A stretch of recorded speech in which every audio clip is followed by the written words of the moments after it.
Hello and welcome to another Octagon Space Ecotourism video. In this video we are going to take the next step on the case. So the new piece in this video is the corner piece. If you look at the centerpiece, this is just a regular tile, but this angled piece here is also ready to go. So one of the cool parts now, if I move on to this new corner piece, this is actually printed standing up this way.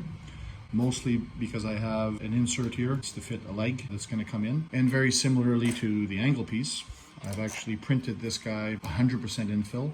So overall, I'm pretty happy with this piece. So the first part of the assembly is we want this to be the two high faces up, the one high or the one deep, the tile buttons face downward. So with that being said, I can actually confidently come in now and just with a little bit of pressure, come in and snap these guys in here.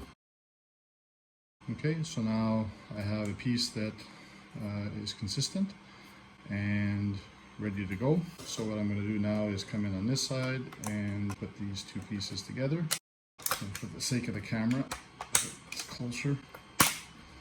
Okay, and now I got myself a nice tight fit. So quite happy with the results so far in terms of the way this case is coming together. Again, from an Octagon perspective, why are we doing this? Are we developing a suitcase for the sake of developing a suitcase?